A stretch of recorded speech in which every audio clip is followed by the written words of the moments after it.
Episode 33. From the bushes. Brought to you live. Well, we're filming it live, only it won't be live for you. From the confines of our suspension setup trailer. Yeah. We are in the Ings Mine parking lot, setting up suspension tonight. It's second one of these we've done in the last couple, I guess last month. Suspension night number 2. Number two. We're going to try to do a bunch of these. They're tons of fun. And yeah, what do you think was your favorite part of the last one?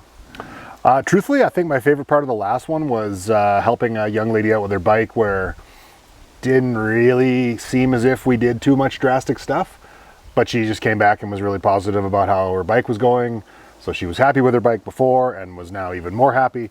And it was a good reminder, I think, that it's not necessarily always about like huge big changes. It's just more the little sort of fine print last 10% stuff that sometimes makes your bike really cool. It was cool having Kirk set up 2 or 3 guys, and they all came back glowing, and that was fun. And we set up that one family, and they came back and like, oh man, our bikes actually work. Yeah, it was pretty cool. That was cool because those were big adjustments. 2 of those bikes were really far out. Yep.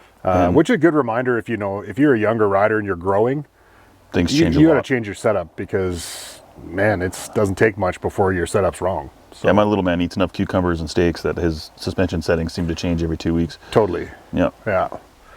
Yeah, it's just cool to like get into some of that stuff that maybe we don't always have time to get into with people at demo events and that sort of stuff. Yeah, it's a super fun place to hang out and kind of get people dialed in, and they can go do a really quick lap. They can go do a shoulda, or they can go do a shuttle, and they're not gone forever, and we can readjust it when they come back if they want to do like not bracketing, but like a version thereof, And nice to be able to talk to somebody afterwards and get a bit of feedback. That one gent that Kirk helped came back and kind of got a little bit of more tweaking and then seemed really super stoked. Yeah. So I think that's just a great opportunity for us to help people out in a meaningful way, right at ground zero of trail riding. The squishy bikes are lots of fun, but man, they can be really bad if they're not set up right. So it's pretty fun to see the smiles on people's faces when they're working proper.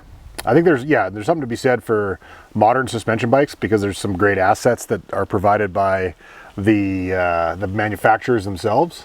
Totally. But I also think that there's some of these shocks are pretty complicated. So even if you get the charts from the guys, sometimes it's like, oh man, like am I doing the right thing? Or am I in the weeds? Like totally.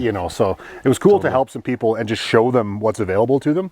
So you can help yourself as well if you want to mess around or what have you. Yeah, when you get the setup guide, take it home and let it rip. Dialed up some older bikes too, where there's no setup information, and it was just back to the good old days of like, you get your sag right, are your fork clickers even working? The one gent's fork was well overdue for a service, and he was frustrated, and it was like, dude, this is probably $150 massage, and you're good to go. Yep, ready to rock. Yeah, so it was exciting to, exciting to help people hands-on. So, hey, hang on one sec. All right, short interlude there. Short interlude, local legend interruption, but well worth a stop. Yeah. I think, like as we were chatting about there before the break, I think it's just very cool to help people get the best out of these bikes.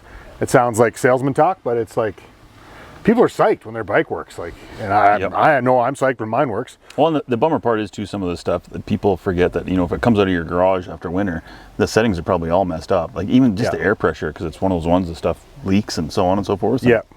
Well, and as we just finished doing a good side rant about it is a great opportunity to also assess your service needs and see if in fact your suspension is sad. Yeah, all those guys, be it Fox, RockShox, you pick the company, it's 40 hours is kind of like your average. So it's lots of guys are well over that, and their forks are effectively full of gravel. So I dare say that is probably the easiest way to improve your bike. If you have a 2-year-old bike and it hasn't had a suspension service, you don't always realize like how much that bike maybe has degraded a bit, and then you go get it worked on, and it's like, oh.